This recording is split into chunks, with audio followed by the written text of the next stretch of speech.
ఆ పరమేశ్వరుడు యొక్క అనేక నామముల్లో నామాల్ని చెప్పేటప్పుడు దాంట్లో ఒక 8 నామాల్ని విశేషంగా శివపురాణంలో చెప్పారు. ఈ 8 నామములని ఉచ్చరిస్తూ ఆ నామముల యొక్క అర్థాన్ని కొంతవరకైనా మనస్సులో భావిస్తూ ఆ పరమేశ్వరుణ్ణి ఆరాధించడం అనేది చాలా ఉత్తమమైనటువంటిది. ఈ ఆరాధననే శాస్త్రంలో నామాష్టక యోగము అని అన్నారు. అంటే ఈ 8 నామాలతో పరమేశ్వరుణ్ణి ఆరాధించడం అనేది ఏదైతే ఉందో దీన్ని నామాష్టక యోగము అని అంటారు. ఆరాధించినా అంటే బాహ్యంగా పూజ చేసినా మానసికంగా, ఎందుకంటే పరమేశ్వరుడు యొక్క మానస పూజ విశేషంగా శంకరాచార్యుల వారు శివమానస పూజా స్తోత్రాన్ని రచించారు. ఆ శివమానస పూజతో ఆ పరమేశ్వరుణ్ణి మనం ఆరాధిస్తాం. ఇలా మానసికంగా పరమేశ్వరుణ్ణి ఆరాధించినా కూడా దానివల్ల అత్యంత ఉత్కృష్టమైనటువంటి ఫలాన్ని అక్కడ శాస్త్రంలో చెప్పారు. ఏమిటి ఆ 8 నామాలు అనంటే, శివో మహేశ్వరశ్చైవ రుద్రో విష్ణు పితామహ సంసార వైద్య సర్వజ్ఞ పరమాత్మా ఇది చక్రమాత్ అని చెప్పారు. అంటే శివ మహేశ్వర రుద్ర విష్ణు పితామహ సంసార వైద్య సర్వజ్ఞ పరమాత్మా అని 8 నామాలని చెప్పారు. ఈ 8 నామాలకి ఒక్కొక్క నామం యొక్క అర్థాన్ని కూడా విశేషంగా అక్కడే శివపురాణంలో విశేషంగా వర్ణించారు. దాంట్లో మొట్టమొదట నామం ఏమిటి అనంటే శివ అని. శివుడు అనంటే సర్వమంగళకారకుడు అని అర్థం. అందరికీ కూడా సమస్త మంగళాలని కలిగించేటటువంటి వాడు అని ఈ మాట యొక్క అర్థం. ఎందుకంటే ఆ పరమేశ్వరుడు యొక్క తత్వం అనేది చాలా అద్భుతమైనటువంటిది. కాబట్టి అటువంటి దాన్ని అర్థం చేసుకోవడం అనేది సామాన్యుల వల్ల అవ్వదు. కాబట్టి అటువంటి విశేషమైనటువంటి మహిమని అంటే సర్వ మంగళాలని కూడా మనకి ప్రసాదించేటటువంటి వాడు కాబట్టి ఆయన్ని శివ అని అన్నారు. ఇది మొదటి నామం. ఇంకా రెండో నామం ఏమిటి అనంటే మహేశ్వర అని. మహేశ్వర అనంటే దాని అర్థం ఏమిటి? దీని గురించి ఉపనిషత్తు మనకు చెబుతోంది. మాయాంతు ప్రకృతిం విద్యాత్ మాయినంతు మహేశ్వరం అని ఉపనిషత్తు చెబుతూ ఉన్నది. అంటే దీని యొక్క అర్థం ఏమిటి అనంటే, ఈ ప్రపంచానికి మూల కారణమైనటువంటి ప్రకృతి, మూల ప్రకృతి అని అన్నారు. దాన్నే శాస్త్రంలో ఆగమ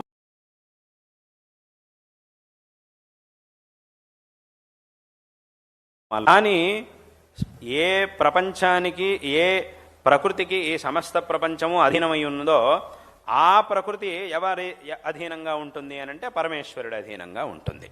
సమస్త జగత్తు ప్రకృతికి అధీనంగా ఉంటుంది. ఆ ప్రకృతి పరమేశ్వరుడికి అధీనంగా ఉంటుంది. కాబట్టి ఆ ప్రకృతి చెప్పినట్టుగా అంతా జరుగుతూ ఉంటుంది. ఎందుకంటే పరమేశ్వరుడు ఆ ప్రకృతికి అతీతుడైనటువంటి వాడు. కాబట్టి దాన్నే మాయాంతు ప్రకృతి విద్య, మాయా అంటే ప్రకృతి, దాన్నే ప్రకృతి అని అంటారు. మాయాంతు ప్రకృతి విద్యాన్ మాయినంతు మహేశ్వరం అని ఆ రెండవ నామాన్ని అక్కడ చెప్పారు. ఇక మూడో నామం ఏమిటంటే రుద్రుడు అని. ఈ మాట యొక్క రుద్రుడు అనేది మూడో పేరు. రుద్ర అనేటటువంటి మాటకు అర్థం ఏమిటి అనంటే, ఎవరైతే ఇక్కడ దీనికి 2 రకాలుగా అర్థం చెప్పారు. ఏమిటి అనంటే, దుఃఖాన్ని పోగొట్టేటటువంటి వాడు, భక్తుల యొక్క దుఃఖాలని పోగొట్టేటటువంటి వాడు అనేది ఒక అర్థం. తన యొక్క భక్తుల దుఃఖాన్ని పోగొట్టేటటువంటి వాడు అనేది ఒక అర్థం. ఇంకో అర్థం ఏమిటి అనంటే, తప్పు చేసినటువంటి వాళ్ళకి దుఃఖాన్ని ఇచ్చేవాడు అని కూడా అర్థం. ఆ ఒక అర్థం కూడా ఇదేనామని కొన్ని 2 రకాలుగా శాస్త్రంలో దీనికి అర్థం చెప్పారు. రోదయతీతి రుద్ర, రుదం ద్రావయతీతి రుద్ర అని 2 రకాలుగా దీనికి అర్థం చెప్పారు. కాబట్టి సజ్జనులైనటువంటి వాళ్ళకి, భక్తులైనటువంటి వాళ్ళకి సుఖాన్ని అనుగ్రహించేటటువంటి వాడు, అంటే దుఃఖాన్ని పోగొట్టేటటువంటి వాడు. ఎవరైతే దుష్టులుగా ఉంటారో వాళ్ళకి దుఃఖాన్ని ఇచ్చేటటువంటి, అంటే వాళ్ళకి తగినటువంటి శిక్షను వేసేటటువంటి వాడు అనేది కూడా దీని యొక్క అర్థం. అలాగే ఇంకొక నామం ఏమిటంటే విష్ణు అని ఇంకొక నామం. సామాన్యంగా విష్ణువు అనంటే ప్రసిద్ధంగా మనం చెప్పేటటువంటిది ఏమిటి అనంటే త్రిమూర్తుల్లో ఉన్నటువంటి విష్ణువు గురించి మనం చెప్తాం. అంటే శంఖచక్రధారి అయినటువంటి, అది కూడా పరమాత్మ యొక్క ఇంకొక రూపమే. ఆ రూపాన్ని ప్రసిద్ధంగా మనం విష్ణువు అని అంటాం. కానీ ఇక్కడ విష్ణు అనేటటువంటి నామానికి ఏమిటి అనంటే అర్థం అనంటే వ్యాపకుడుగా, ఆ నామం యొక్క అసలైనటువంటి అర్థం ఏమిటి అనంటే వ్యాపకుడుగా ఉన్నటువంటి వాడు అని అర్థం. విష్ణువు అనే శబ్దానికి వ్యాపకుడు అని అర్థం. సర్వవ్యాపిగా ఉన్నటువంటి వాడు అని అర్థం. ఎందుకంటే పరమేశ్వరుడు సర్వవ్యాపిగా ఉన్నాడు. ప్రతి ఒక్క వస్తువులోనూ భగవంతుడి యొక్క ఆ చైతన్యం అనేది ఉండనే ఉంటుంది. అంటే ఎలాగా అనంటే, ఇన్ని రకాలుగా మనకి వస్తువులు కనిపిస్తూ ఉన్నాయి, కానీ అన్నిటిలోనూ ఆ పరమేశ్వరుడు యొక్క చైతన్యం అనేది ఏదైతే ఉందో అది మాత్రం ఒకే రకంగా ఉంటుంది. అంటే దీనికి ఒక ఉదాహరణ చెప్పాలంటే, ఇప్పుడు ఒక బంగారం ఉంది, ఒక బంగారపు ముద్ద ఉంది. దాన్ని కరిగించి దానితో రకరకాల ఆభరణాలు చేస్తాం.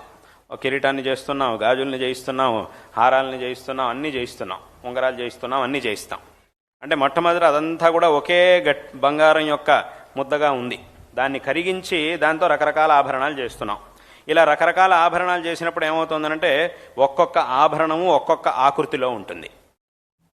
కిరీటం వేరేలా ఉంటుంది, హారం వేరేలా ఉంటుంది, హారం వేరేలా ఉంటుంది, గాజులు వేరేలా ఉంటాయి, గాజులు వేరేలా ఉంటాయి, ఇంకా ఉంగరాలు వేరేలా ఉంటాయి. ఒక్కొక్క దానికి ఒక్కొక్క ఆకృతి ఉంది, ఒక్కొక్క పేరుంది, ధరించడానికి ఒక్కొక్క స్థానం ఉంది. అంటే ఎప్పుడైతే ఆ బంగారాన్ని ఏ ఆకారము లేనటువంటి ఆ బంగారపు ముద్దని కరిగించి ఇన్ని ఆకారాలుగా దాన్ని తయారు చేస్తామో అప్పుడు దానికి ఒక పేరు వస్తుంది, ఒక స్థానం వస్తుంది, ఒక ఆకృతి వస్తుంది, ఒక పరిమాణం వస్తుంది. ఇది పెద్దగా ఉంటుంది, ఇది చిన్న, కిరీటం పెద్దగా ఉంటుంది, గాజులు చిన్నగా ఉంటాయి. ఇలా ఒక పరిమాణం వస్తుంది, అన్నీ వస్తాయి. అప్పుడు అవన్నీ కూడా దాంట్లో ఉంటాయి. అక్కడ దేనికి ఏ పేరైతే ఉందో, దేనికి ఏ స్థానం అయితే చెప్పబడిందో అక్కడ దాన్నే ధరించాలి. ఇప్పుడు కిరీటాన్ని నెత్తి మీద పెట్టుకోవాలి, శిరస్సు మీద పెట్టుకోవాలి. కిరీటాన్ని చేతులకు వేసుకుంటా ఉంటే అది అయ్యే పని కాదు. గాజులు నెత్తి మీద పెట్టుకోవడానికి కుదరదు, దానికి ఒక స్థానం ఉంటుంది. కాబట్టి ఎలా ఉండాలో అలాగే ఉండాలి. మళ్ళీ మొత్తం అంతా అయిపోయిన తర్వాత మళ్ళీ మొత్తం వాటన్నింటినీ కరిగించేసామనంటే మళ్ళీ అదే బంగారపు ముద్దగా మిగులుతుంది. అక్కడ అదే మళ్ళీ ఉంటుంది. ఇక్కడ ఏమైంది అనంటే ఎప్పుడైతే ఈ బంగారాన్ని కరిగించి దాంతో ఇన్ని ఆభరణాలని తయారు చేస్తామో, ఒక్కొక్క రూపాన్ని ఒక్కొక్క పేరుని మనం దానికి పెడుతున్నామో అప్పుడు ఒక్కొక్కటి పరస్పర భిన్నంగా ఉంటుంది. అంటే కిరీటం వేరు, గాజులు వేరు, గాజులు వేరు, ఈ ఉంగరాలు వేరు, ఉంగరాలు వేరు, హారం వేరు. ఇలా రకరకాల ఇది అది కాదు, అది ఇది కాదు, ఇది వేరు, అది వేరు, దీని స్థానం అది, దాని స్థానం అది అని మనం అంటున్నాం. కానీ ఇలా ఎంత మనం అన్నా కూడా, అంటే ఇది వేరు, అది వేరు, అది వేరు, ఇది వేరు అని మనం ఎంత దీనికంటే అది వేరు అని చెప్పినా కూడా ఏమనగలం? కిరీటం వేరు, గాజులు వేరు, హారం వేరు, కిరీటం వేరు అని మాత్రమే అనగలం. కానీ కిరీటం వేరు, బంగారం వేరు అని మాత్రం అనలేం. కిరీటమే బంగారం, బంగారమే కిరీటం. ఎప్పుడు కూడా మనం ఇలా అనలేం. కిరీటం వేరు, బంగారం వేరు.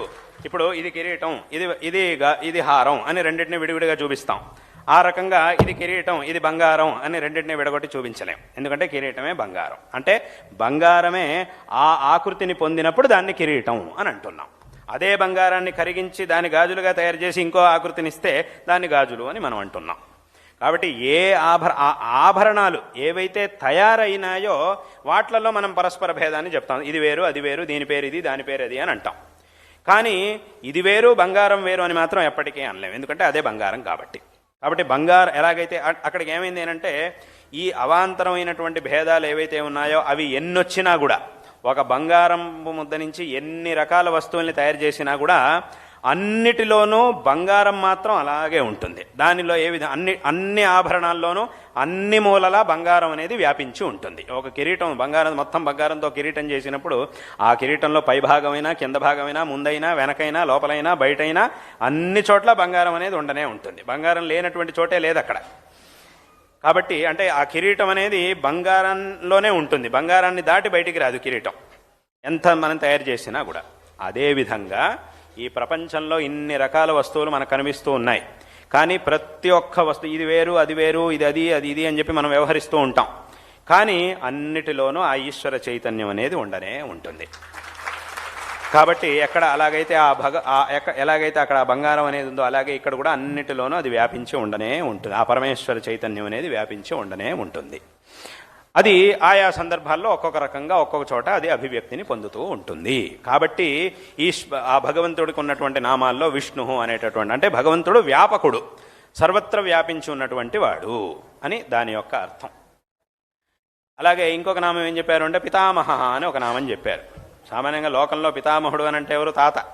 తాతని మనం పితామహుడు అని లోకంలో అంటూ ఉంటాం. కానీ ఇక్కడ తాత అని అర్థం కాదు. అలాగైతే ఇక్కడ శివుడికి పితామహ అంటే తాత అని అర్థం. తాత అని అంటే ఏమిటి? ఆయన ముసలివాడు అని అర్థమా? అలా అర్థం కాదు ఇక్కడ దీని యొక్క అర్థం ఏమిటంటే పితామహుడు అని అంటే అసలు ఎవరు లోకంలో? ఎవరిని మనం పితామహుడు అని అంటాం? పితామహుడు అనేటటువంటి మాటకి తాత అని అర్థం. కానీ తాత అని మనం ఎవరిని అంటాం? ఆ పదాన్ని మనం ఎక్కడ ఉపయోగిస్తాం? ఆయన పుడుతూనే తాతయ్య కాదు, ఒకానొక దశ వచ్చినప్పుడు మాత్రమే ఆయన్ని మనం తాతయ్య అని అంటాం. అంటే ఏ దశలో మనం ఆయన్ని ఆ మాటతో పిలుస్తాం అనంటే ఎప్పుడైతే ఆయనకొక పుత్రుడు కలిగి, ఒక సంతానం కలిగి, ఆయనకి పునః ఇంకొక సంతానం కలుగుతుందో అప్పుడు ఈయనని తాత అని అనడం ప్రారంభిస్తాం. అప్పటి నుంచి మనం అలా అంటాం. అంటే అక్కడికి ఈ శబ్దాన్ని ప్రయోగించాలంటే మనకు అర్థం ఎలా ఉండాలి అనంటే ఒక వ్యక్తి ఉన్నాడు, ఆ వ్యక్తికి కారణమైనటువంటి వ్యక్తి ఒకడున్నాడు, అంటే జనకుడైనటువంటి వాడు ఒకడున్నాడు, వాడికి జనకుడైనటువంటి వాడు ఇంకొకడున్నాడు. అంటే ఒకడికి జనకుడో జననియో ఎవరైనా పర్వాలేదు, వీడికి జనకుడు ఒక వ్యక్తి ఉన్నాడు, వాడికి జనకుడు ఇంకొకడు ఉన్నాడు. అప్పుడు వాడిని మనం తాతయ్య అని పిలుస్తాం.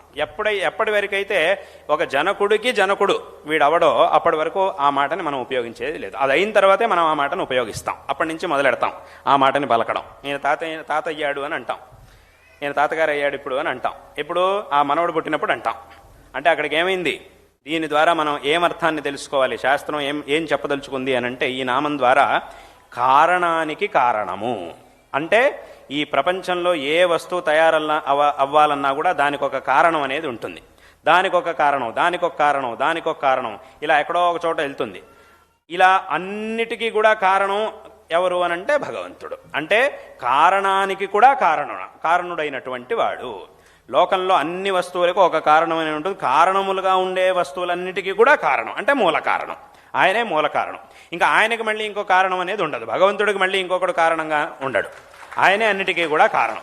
కాబట్టి ఈ వస్తువు ఒకటి ఉంది, దీనికి ఇది కారణం, దానికి అది కారణం. ఇలా ఎంతవరకు వెళ్తుంది, ఎక్కడ ఆగుతుంది అని అంటే ఈశ్వరుడి దగ్గర ఆగుతుంది. ఆయన అన్నిటికీ కూడా కారణం. ఇంకా ఆయనకు మళ్ళీ ఇంకెవరు కారణం లేదు.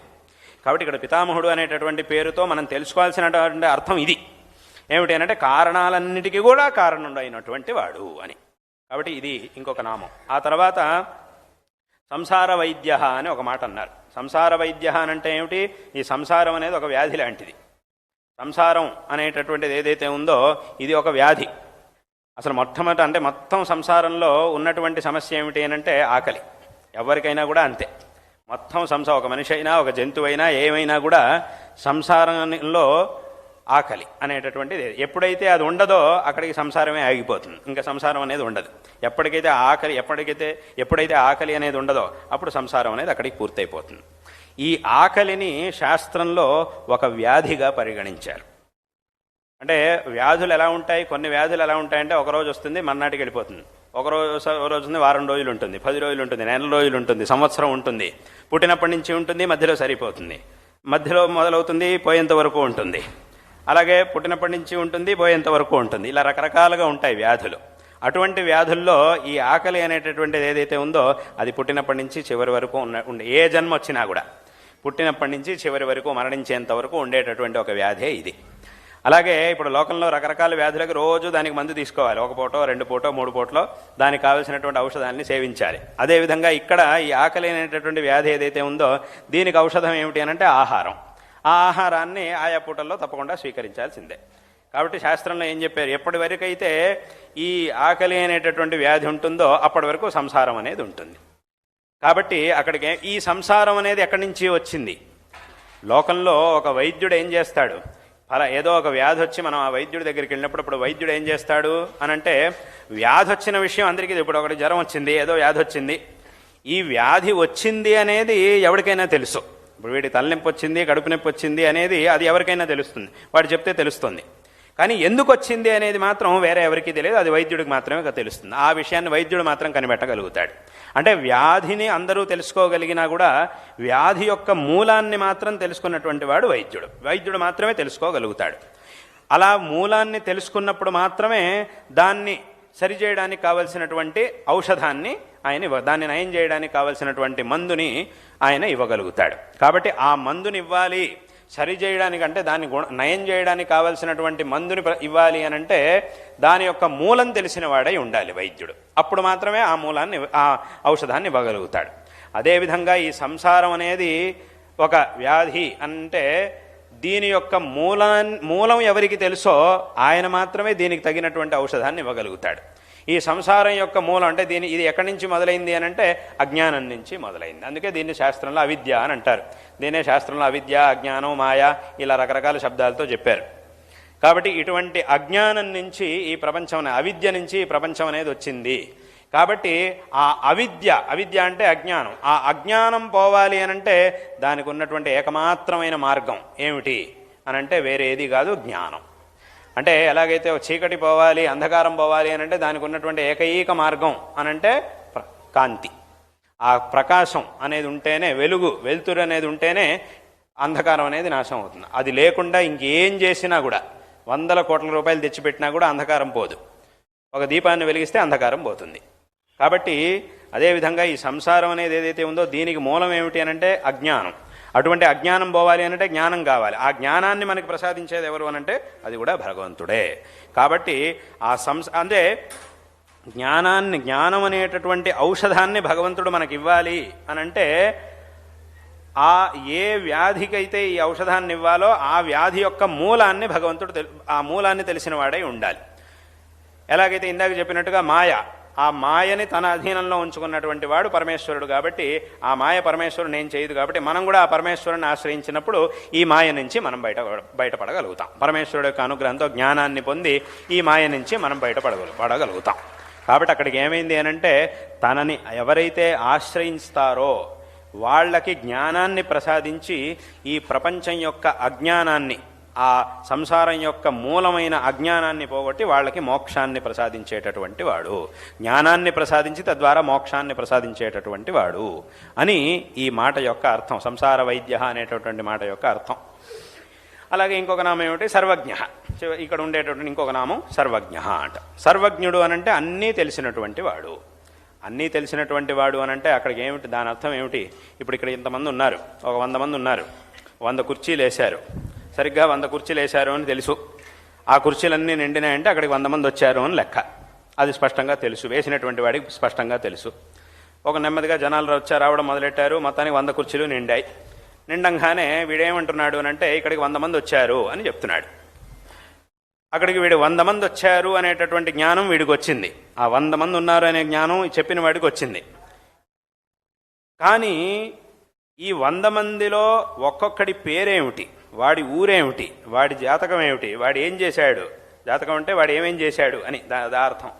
ఏమేం చేశాడు, ఎక్కడి నుంచి వచ్చాడు, వాడి వయస్సు ఏమిటి, ఇవన్నీ అడిగితే అదంతా నాకు తెలియదండి, వచ్చి 100 మంది వచ్చారు, 100 కుర్చీలు వేసాం కాబట్టి అన్నీ నిండాయి కాబట్టి 100 మంది వచ్చారు అని అంతే తెలుసు తప్ప వాళ్ళ వైయక్తికమైనటువంటి వివరాలన్నీ అడిగితే అది మాకు తెలియదు అని అంటారు.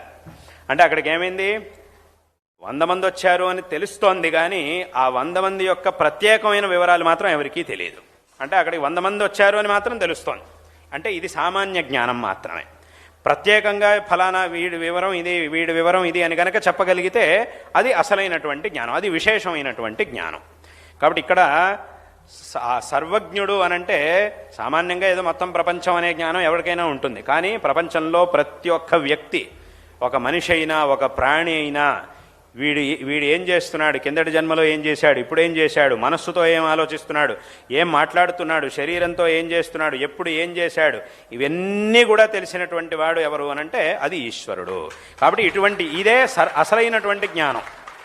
అంటే దానికి ఒక ఉదాహరణ చెప్తారు. ఏమిటి ఒక ఉదాహరణ ఉంది. ఒకసారి ఒక సందర్భంలో ఏం జరిగిందంటే ఒక మహారాజు ఒకసారి పెద్ద ఘోషణ చేశాడు. ఏమిటి అనంటే 4 వేదాలు తెలిసినటువంటి వాడు ఎవరైనా ఉంటే వాడికి నేను ఘనంగా సన్మానం చేస్తాను అని అన్నాడు. 4 వేదాలు ఎవరికైతే తెలుసో వాడిని నేను ఘనంగా సత్కరిస్తాను అని ఒక ప్రకటన చేశాడు. వెంటనే ఒకడు పరిగెత్తుకు వచ్చాడు. అయ్యా నాకు 4 వేదాలు, రాజుగారు నాకు 4 వేదాలు తెలుసు, నాకు సన్మానం చేయండి అని అడిగాడు. అప్పుడు మహారాజు అన్నాడు, రే నీకెట్లా తెలుసురా, నువ్వు వాడిక్కడే అక్కడ ఉండేవాడే, నీకెలా తెలుసురా 4 వేదాలని, 4 వేదాలు నీకెలా తెలుసురా, నువ్వు ఇక్కడే ఉన్నావు కదా, నువ్వు ఎప్పుడు చదువుకోలేదు కదా, నీకెలా తెలుసు అని అడిగాడు. అప్పుడు వీడన్నాడు, ఇప్పుడు మీరు అన్నారు కదా 4 వేదాలు ఎవరికైతే తెలుసో వాడికి సన్మానం చేస్తానని ఇప్పుడే మీరు అన్నారు కదా, మీరు అలా అన్నప్పుడే నాకు తెలిసింది వేదాలు 4 ఉన్నాయని చెప్పి అప్పుడే తెలిసింది అని అన్నాడు. కాబట్టి అక్కడికి 4 వేదాలు తెలిసినట్టు అయిందిగా, కాబట్టి నాకు 4 వేదాలు తెలుసు, నాకు సన్మానం చేయండి అని అన్నాడు. మీరు ఇప్పుడు అన్నప్పుడే నేను తెలుసుకున్నా కాబట్టి సన్మానం చేయండి అని అన్నాడు. అబ్బే 4 వేదాలు తెలుసుకోవడం అంటే ఇలా కాదు అర్థం. 4 వేదాలని తెలుసుకోవడం అంటే ఒక్కొక్క వేదంలో ఎన్ని శాఖలు ఉన్నాయి, ఎన్ని భాగాలు ఉన్నాయి, ఒక శాఖలో ఎన్ని భాగాలు ఉన్నాయి, ఎన్ని కాండలు అథవా ఎన్ని అష్టకాలు ఉన్నాయి, ఎన్ని కాండలు ఉన్నాయి, ఎన్ని ప్రశ్నలు ఉన్నాయి, ఎన్ని అధ్యాయాలు ఉన్నాయి, ఎన్ని పనసలు ఉన్నాయి, ఎన్ని మంత్రాలు ఉన్నాయి, ఇవన్నీ తెలిసిన వాడే ఉండాలి. కాబట్టి అటువంటి వాడికి నేను సన్మానం చేస్తాను. ఎందుకంటే అలా చేయాలంటే చాలా అధ్యయనం చేయాలి, ఎన్నో ఏళ్ల పాటు అధ్యయనం చేయాలి, అప్పుడు అలా చెప్పగలుగుతారు ఎవరైనా కూడా. కాబట్టి 4 వేదాలను తెలుసుకోవడం అంటే ఊరికే వేదాలు 4 అని తెలుసుకోవడం కాదు, మొత్తం సమగ్రమైనటువంటి వేదం యొక్క జ్ఞానం ఉన్నవాడు అని దాని యొక్క అర్థం అని చెప్పాడు. కాబట్టి ఇక్కడ అటువంటి జ్ఞానం, ఈశ్వరుడికి ఉన్నటువంటి జ్ఞానం అటువంటిది. కాబట్టి దీన్ని చక్కగా ఇది సర్వజ్ఞుడు అని అంటే. కాబట్టి ఈశ్వరుడికి అన్నీ తెలుసు, ప్రతి ఒక్కడు కూడా ఏ సందర్భంలో ఏం చేస్తున్నాడు ఏమిటి అదంతా కూడా, మనస్సులో ఏం ఆలోచిస్తున్నాడు, చేతల్లో ఏం చేస్తున్నాడు, ఏం మాట్లాడుతున్నాడు అన్నీ కూడా ఈశ్వరుడికి తెలుస్తాయి. ఆయా సమయాల్లో దానికి తగినటువంటి ఫలితాలను ఈశ్వరుడు ఇస్తూ ఉంటాడు. కాబట్టి ఇది ఒక నామం. ఇంకా చివరికి ఉండేటటువంటి నామం అని అంటే పరమాత్మ అని. పరమాత్మ, పరమాత్మ అనంటే పరమశ్చాసో ఆత్మాచ అంటే ఏమిటి? ఈ ప్రపంచంలో ఉండేటటువంటి సమస్త జీవరాశి యొక్క ఆత్మస్వరూపుడైనటువంటి వాడు.